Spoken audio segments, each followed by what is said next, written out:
যারা রাতের অন্ধকারে এহেন কাজ করে তাদের সম্পর্কে প্রথমে বলতে আমার রুচিতে লাগে। কোনো অভিযোগ যদি কারোর থাকে তো দিনের আলোয় আসা দরকার। এবং যদি এহেন কোনো কিছু থেকে থাকে, আর প্রথম আরেকটা জিনিস আমি বলি, প্রার্থী কে হবে না হবে এখানে তো আমার মনে হয় এখনো পর্যন্ত কোনো জায়গায় সেইভাবে ঠিক হয়নি।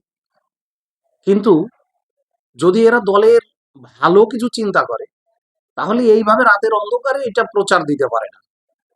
আর রইল কথা, এরা একটা জিনিস হয়তোবা বুঝতে পারছে যে আমি রাজনীতিতে থাকায় অনেকেরই অনেকভাবে অসুবিধা হচ্ছে,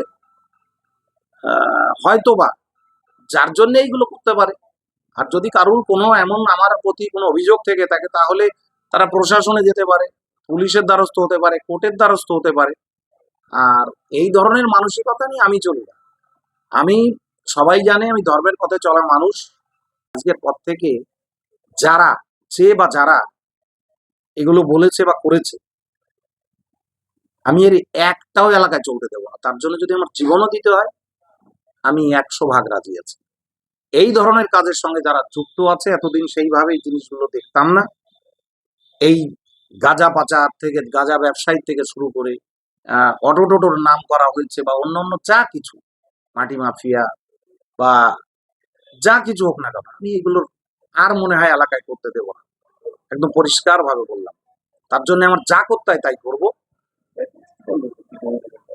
বিষয়টা হচ্ছে, রাতের অন্ধকারে কেউ কিছু বললে আমি তাকে কাপুরুষ মনে করি। আমি যেমন একদম আলোয় ডেকে সাংবাদিকের মানে সামনাসামনি হচ্ছি, যদি কারুর এরকম সৎসাহস থেকে থাকে তাহলে সে তার বাড়িতেই দিক, আমার পাশে বা আমার সামনে আসতে হবে না। আর আমি এলাকায় দাদাগিরি করি আমার জানা নেই, আমার রুচিতে লাগে। এই ধরনের মানসিকতা নিয়ে আমি চলিও না। আমি কারোর নামে এইভাবে বলতেও পারবো না, মিথ্যা কথা বলি না।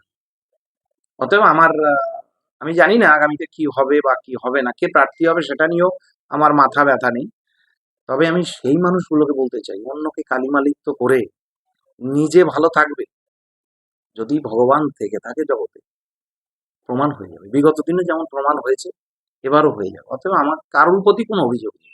আর যদি আমার বিরুদ্ধে কারো অভিযোগ থাকে তাহলে সরাসরি তারা আইনের দ্বারস্থ হোক, বা আমার বিরুদ্ধে একটা জিডি থেকে থাকে কোনো থানায়, তাহলে তারাও বা এসে দেখাতে পারে এই যে জিডি রয়েছে ওরা নামে।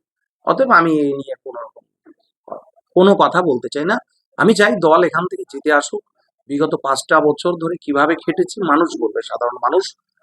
হয়তো অনেকেই ভয় পাচ্ছে যে এই ব্যক্তি থাকলে আগামী দিনে হয়তো অসুবিধা হবে, করে কামড়ে খেতে পারবো না, হতে পারে এমন।